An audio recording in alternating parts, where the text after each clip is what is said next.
দেখো তোমরা college choice কি করে করবে। প্রথমে দেখো আমি এখানে ইন্টারফেস একটা ওপেন করেছি, ইনস্টিটিউট টাইপ দেবে। হ্যাঁ, এখানে তোমরা প্রথমে সিলেক্ট করবে স্টেট গভর্নমেন্ট সিলেক্ট করলে, সিলেক্ট করবার পর প্রোগ্রাম সিলেক্ট করবে এএনএম, এখানে এএনএম সিলেক্ট করলে যেই তুমি এএনএম সিলেক্ট করলে আমি এখানে দেখো নিয়েছি, পরপর এখানে দেখো সাজিয়েছি, দেখো এএনএম কলেজ, এএনএম যতগুলো কলেজ আছে মানে জিএনএম কলেজ সাজিয়েছি।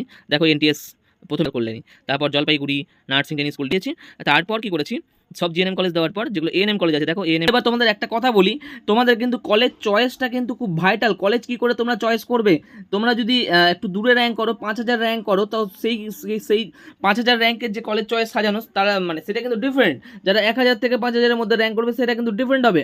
তো তোমরা যদি চাও আমি তোমার কলেজটা মানে সাজিয়ে দিই, আমরা কিন্তু প্রত্যেকটা স্টুডেন্টের কলেজ সাজিয়ে দিচ্ছি। তোমরা যদি মনে হয় যে না স্যার আমি কলেজ সাজাতে পারছি না, আপনি কলেজ সাজিয়ে দেন, ঠিক আছে, তাহলে আমরা তোমার কলেজটা কিন্তু একদম ধরে ধরে সাজিয়ে দেবো, ঠিক আছে। তার জন্য একদম ফ্রি অফ কস্ট আমাদের কিন্তু এটা তোমরা মানে সার্ভিসটা পাচ্ছ। তো তার জন্য কি করতে হবে, দেখো এখানে একটা হোয়াটসঅ্যাপ গ্রুপের লিঙ্ক দেওয়া আছে, ঠিক আছে, সেই হোয়াটসঅ্যাপ গ্রুপে প্রত্যেকে যুক্ত হয়ে যাও, তাহলে তোমরাও কিন্তু এটা অবশ্যই এই ফেসিলিটিটা পাচ্ছ, মানে তোমাদেরকে কিন্তু আমরা সাজিয়ে দেবো। আর অবশ্যই কালকে কিন্তু কেউ রেজিস্ট্রেশন করো না, মানে রেজিস্ট্রেশন করতে পারো বাট চয়েস ফিলিং করো না, ঠিক আছে, রেজিস্ট্রেশন করতে পারো বাট চয়েস ফিলিংটা 2 দিন পরে করো। আগে তোমরা জিনিসগুলো 2-3 দিনের মধ্যে ভালো করে বুঝবে, ভালো করে বুঝার পর তারপর কিন্তু কলেজ চয়েস করবে, কারণ তুমি যদি ভুলভাল কলেজ চয়েস করে দাও তাহলে কিন্তু তুমি সমস্যায় পড়ে যাবে। তো ভিডিওটা একদম বিস্তারিত দেখো এবং অবশ্যই প্রত্যেকে কমেন্ট করবে তোমরা কি করতে চাইছো, এএনএম করতে চাইছো বা জিএনএম করতে চাইছো, একদম অবশ্যই প্রত্যেকে কমেন্টে জানাও। বন্ধুরা আজকে তোমাদের দেখাবো ANM GNM 2024-এর রেজিস্ট্রেশন প্রক্রিয়া কি করে তোমরা রেজিস্ট্রেশন করবে একদম ডিটেলসে। দেখো প্রথমে আমরা ANM GNM এর ওয়েবসাইটে চলে এসেছি। ওয়েবসাইটে যেই মাত্র আসবে একদম দেখো নিচে লেখা আছে registration and choice filling counselling 2024, অর্থাৎ তোমাকে এই পোর্শনে আসতে হবে, এখানে এসে জাস্ট ক্লিক করবে, ঠিক আছে। যেই মাত্র ক্লিক করবে দেখো এখানে কিন্তু তোমাকে শো করছে কাউন্স নাম্বার লেখার পর তোমাকে পাসওয়ার্ড দিতে হবে এবং তোমাকে সিকিউরিটি পিন বসানোর পর তোমাকে কিন্তু সাইন ইন করতে হবে। তাহলে কিন্তু আমি এটা তোমাদের করে দেখাচ্ছি, তাহলে তোমরা আরও কনসেপ্ট ভালো করে বুঝতে পারবে। দেখো প্রথমে আমরা কি করব, ANM GNM এর অফিসিয়াল ওয়েবসাইটে চলে এসেছি। চলে আসার পর এখানে দেখো registration and choice locking option আছে বন্ধুরা, এইখানে রেজিস্ট্রেশন অ্যান্ড চয়েস লকিংয়ে চলে আসবে। সিম্পলি কিচ্ছু না, এখানে ক্লিক করবে। ক্লিক করার পর দেখো সাইন ইন অপশনে কারা ক্লিক করবে, যাদের অলরেডি রেজিস্ট্রেশন কমপ্লিট হয়ে গেছে তখন তারা কিন্তু এই সাইন ইন অপশনে ক্লিক করবে। আর বাদবাকি যারা নিউ করতে চাইছো প্রথমে স্টেপ বাই স্টেপ দেখাচ্ছি, একদম বিস্তারিত বলবো ভিডিওতে। অবশ্যই চ্যানেলটিকে সাবস্ক্রাইব করো না, ভিডিওতে লাইক করো, প্রচুর ভিউজ আনো। এগুলা এত ডিটেলসে কোনো চ্যানেল দেখাবে না, আমি কিন্তু তোমাকে ডিটেলসে স্টেপ বাই স্টেপ ধরে ধরে দেখাচ্ছি। তো সুতরাং নিউ ক্যান্ডিডেট রেজিস্ট্রেশনে ক্লিক করো। নিউ ক্যান্ডিডেট রেজিস্ট্রেশনে তুমি যেই মাত্র ক্লিক করবে সেই মাত্র একটা ইন্টারফেস ওপেন হয়েছে। দেখো এবার এখানে কি করবে, তুমি ডাইরেক্ট চলে যাও, হ্যাঁ এখানে আই এগ্রিতে ক্লিক করবে। আই এগ্রিতে ক্লিক করার পর এখানে কিন্তু তোমার রোল নাম্বার, এবার তোমাকে roll number, application number, candidate name, mother name, date of birth এগুলো কিন্তু পরপর ফিল আপ করতে হবে। তো আমি এগুলো তোমাকে ফিল আপ করে একটা ক্যান্ডিডেট দেখাচ্ছি। দেখো এবার আমি কি করেছি, সরাসরি এখানে রোল নাম্বার পুট করে দিয়েছি। রোল নাম্বার পুট করার পর দেখো application number, candidate name, mother's name, এইভাবে সমস্ত কিছু দিয়েছি। তারপর ডেট অফ বার্থ এখানে বসাবে, প্রথমে ডেট, তারপর মান্থ, তারপর ইয়ার। বসানোর পর দেখো এখানে একটা সিকিউরিটি পিন চাইবে, এই দেখো নিচে একটা সিকিউরিটি পিন আছে, এই সেম এখানে টাইপ করবে। টাইপ করার পর সাবমিট দেখো অপশন আছে, সাবমিট অপশনে ক্লিক করবে। যেই মাত্র সাবমিট অপশনে ক্লিক করলে তোমার কিন্তু সাবমিট হয়ে গেল। এবার তোমাকে কি করতে হবে, তোমার দেখো এখানে মোবাইল নাম্বার দেখাচ্ছে, ইমেল আইডি। এবার এখানে তোমার চুজ ইওর পাসওয়ার্ড, ঠিক আছে, তোমাকে একটা পাসওয়ার্ড চুজ করতে হবে, সেটা তুমি তোমার পছন্দ মতো একটা পাসওয়ার্ড অবশ্যই চুজ করে নেবে। এবার দেখো এগুলো সমস্ত কিছু আমি ব্যাঙ্ক অ্যাকাউন্ট ডিটেলস সমস্ত কিছু বসিয়ে দিয়েছি। বসিয়ে দেওয়ার পর তোমাদের এখানে কিন্তু দেখো PDF চাইবে, তোমার নাম, account details, confirm account, IFSC code, bank name, branch name দেওয়ার পর এখানে চুজ ফাইল, এখানে তোমাকে কিন্তু বলেই দিয়েছে 10 KB থেকে 500 KBর মধ্যে তোমার ব্যাংকের যে পাসবুকটা আছে সেখানে কিন্তু আপলোড করতে হবে। তো এটা PDF হিসাবে আপলোড করবে, JPG ফাইল হিসাবে কিন্তু নেবে না। আপলোড করার পর সেভ অ্যান্ড নেক্সট দিয়ে ইয়েস করবে। ক্লিক করে তুমি নেক্সট পেজে চলে যাবে, ঠিক আছে। এবার দেখো এটা যাওয়ার পর কিন্তু তোমার রেজাল্ট দেখাবে, এইচএসের রেজাল্ট, ঠিক আছে। এইচএসের রেজাল্ট কী আছে, তোমার রোল নাম্বার, রেজিস্ট্রেশন নাম্বার এগুলো বসাতে হবে।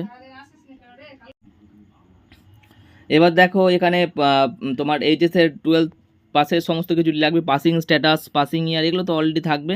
এখানে তোমাকে সিলেক্ট করতে হবে রেজাল্টটা, ওখানে পার্সেন্টেজ মোড সিলেক্ট করবে, ম্যাক্সিমাম 500, তুমি যত পেয়েছো সেখানে বসাবে, পার্সেন্টেজ অটোমেটিকলি চলে আসবে। এবার দেখো ইংলিশে তোমাকে এখানে অবশ্যই 5 মার্কস থাকতে হবে, এখানে জাস্ট পাস সিলেক্ট করবে, ম্যাক্সিমাম 100, অবটেন যত তুমি ইংলিশে অর্থাৎ 100 তুমি কত পেয়েছো এটা বসাবে। বসানোর পর ঠিক আছে সেভ অ্যান্ড নেক্সট করবে, দিয়ে ইয়েস করবে। নেক্সট করে তুমি কিন্তু এটা নেক্সট পেজে চলে গেলে, ঠিক আছে। তারপর দেখো করসপন্ডেন্স অ্যাড্রেস সমস্ত কিছু এখানে দেওয়া আছে। এখানে আবার অ্যাড্রেস টাইপ করতে হবে, কিচ্ছু না, সেম অ্যাজ করসপন্ডেন্স অ্যাড্রেস করার পর সেভ অ্যান্ড নেক্সট করে do you want to save yes করবে, ঠিক আছে। করার পর দেখো এখানে সমস্ত কিছু তাহলে ডিটেলস চলে এসছে, তোমার র্যাঙ্ক ডিটেলস সমস্ত কিছু, তোমার sub category, qualification details, everything সমস্ত কিছু দেখো চলে এসছে, সমস্ত কিছু দেখো একদম চলে এসছে, পার্মানেন্ট অ্যাড্রেস, ঠিক আছে। এবার এগুলো যখনই কমপ্লিট হয়ে যাবে তারপর তোমার নেক্সট স্টেপ কী আছে, তারপর তোমাকে নেক্সট স্টেপে হচ্ছে তোমার এখানে এখানে দেখো ডিক্লারেশন আছে না, ডিক্লারেশন, এখানে তোমাকে কিন্তু ডিক্লারেশন কিন্তু অবশ্যই রাইট মারতে হবে। যেই রাইট করার পর প্রিভিয়াস না সেভ অ্যান্ড ফাইনাল সাবমিট করবে, অর্থাৎ এখানে আই হিয়ার বাই ডিক্লারেড এটা করার পর এবার তোমাকে ফাইনাল সাবমিট করতে হবে, ঠিক আছে। এবার দেখে নেবে application form, rank details, sub category সমস্ত কিছু দেওয়ার পর দেখবে একবারে কন্ট্যাক্ট ডিটেলস, পার্মানেন্ট অ্যাড্রেস, সব ব্যাঙ্ক ডিটেলস যখনই হয়ে যাবে তোমার একবারে আসবে সেভ অ্যান্ড ফাইনাল সাবমিট। এবার তুমি কি করবে, সেভ অ্যান্ড ফাইনাল সাবমিটে কিন্তু ক্লিক করবে, অর্থাৎ তুমি ফাইনাল সাবমিট করছো, ক্লিক করে ইয়েস করলে। হ্যাঁ দেখো এবার তোমার এখানে কিন্তু চয়েস অপশান আসছে। এবার এখানে দেখো ইম্পর্টেন্ট মেসেজ বলে একটা অপশান আছে, ভালো করে তোমরা দেখতে পাচ্ছ। এখানে কি করতে হবে, এখানে তোমাকে বলে দিই যে পে রেজিস্ট্রেশন ফিজ, তোমাকে কিন্তু এখনই রেজিস্ট্রেশন ফিজ পেমেন্ট করতে হবে, না হলে তুমি কাউন্সেলিং প্রক্রিয়া কিন্তু করতে পারবে না। এবার তার জন্য তোমাকে মিনিমাম 500 টাকা দিয়ে কিন্তু রেজিস্ট্রেশন করতে হবে, 500 রুপিস, আবারও বলছি 500 টাকা দিয়ে করতে হবে, এটা মাথায় রেখো। এবার দেখো এখানে তোমাকে পে করতে হবে, এখানে তো পেতে ক্লিক করো, pay and registration fee click করলে, ক্লিক করার পর এখানে দেখো 500 টাকা লেখাই আছে, ঠিক আছে, অ্যামাউন্ট রুপিস 500 রুপিস। তো এবার সিলেক্ট মোড, এবার তুমি অনলাইনে পেমেন্ট করতে পারো, তো অনলাইনে এখানে ক্লিক করবে, অনলাইন পেমেন্ট ক্লিক করলে পে ফিজ, যেই মাত্র তুমি পে ফিজ গেলে এখানে তোমাকে এইচডিএফসি ব্যাঙ্ক বা তোমার এখানে ব্যাংকের অ্যাকাউন্ট দেখাচ্ছে, সিলেক্ট পেমেন্ট, ঠিক আছে। এবার তুমি এখানে অনলাইন থ্রুতে পেমেন্ট করতে পারো, ধরো তুমি এখানে যদি চাও যে এইচডিএফসি ব্যাঙ্ক থাকলে করতে পারো, বা এসবিআই বা এসবিআইয়ের যে কোনো any bank, net banking, credit কার্ডে করতে পারো, ঠিক আছে।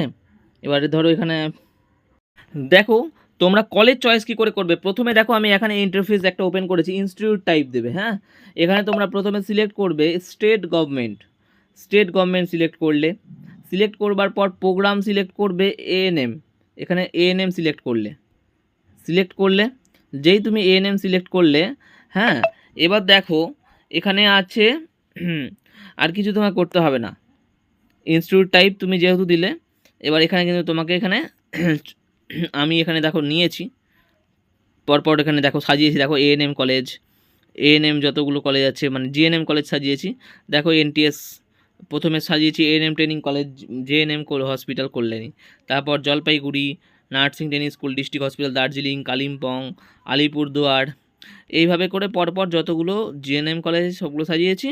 তারপর কি করেছি, সব জিএনএম কলেজ দেওয়ার পর যেগুলো এএনএম কলেজ আছে দেখো ANM training আইডিবিজি, ANM training MCh, ANM training Barasat, ANM training Vidyasagar, এরকম দিয়েছি। তোমার যদি ভাবো এগুলো রিমুভ করতে চাও তো এখানে সিম্পল কিচ্ছু না, রিমুভ অপশানে ক্লিক করলে ওকে করলে রিমুভ হয়ে গেল, ঠিক আছে। এবার ধরো তুমি এই কলেজটা চাইছো না, এনটিএস আসানসোলটা রিমুভ করতে চাইছো, তো রিমুভে ক্লিক করবে, ওকে করবে, দেখো এখানে কিন্তু রিমুভ হয়ে যাচ্ছে। তুমি পরে এই কলেজগুলো আবার অ্যাড করতে পারো, এই যে যেগুলো রিমুভ করলাম সেগুলো তুমি ধরো আবার এখানে অ্যাডে ক্লিক করবে, অ্যাড করলে কিন্তু অ্যাড চলে আসবে, অ্যাডে ক্লিক করবে অ্যাড চলে আসবে, ঠিক এরকম করে তুমি কিন্তু আরও কলেজ আছে, ধরো এটা ইনস্টিটিউট টাইপ কিচ্ছু করতে হবে না, তুমি এই যে দেখো এএনএমের পর আমি নেক্সট আসছি জিএনএম। হ্যাঁ এই দেখো প্রোগ্রাম সিলেক্ট করবে জিএনএম, এখানে প্রোগ্রাম দেখাবে, প্রোগ্রামটা জিএনএম সিলেক্ট করো, জিএনএম সিলেক্ট করেছো, আচ্ছা জিএনএম সিলেক্ট করলে এখানে ইনস্টিটিউট টাইপ কিচ্ছু দেওয়ার দরকার নাই, ঠিক আছে। এখানে ইনস্টিটিউট টাইপ দেবে তুমি সেন্ট্রাল গভর্নমেন্ট, যেই তুমি সেন্ট্রাল গভর্নমেন্ট দিলে এখানে কালনা, তুমি এই কলেজটা অ্যাড করে দিতে পারো, ঠিক আছে। দেখো অ্যাড করলেন, এখানে কিন্তু এই লিস্টে দেখো একদম কালনা, দেখো কালনা কিন্তু অ্যাড হয়ে গেছে, দেখো এখানে কিন্তু কালনা অ্যাড হয়ে গেছে, ঠিক এরকম করেই কিন্তু পরপরভাবে অ্যাড হতে থাকছে। তো এইভাবে কিন্তু তুমি কলেজ চয়েস করতে পারবে, এটা কিন্তু মাথায় রেখো।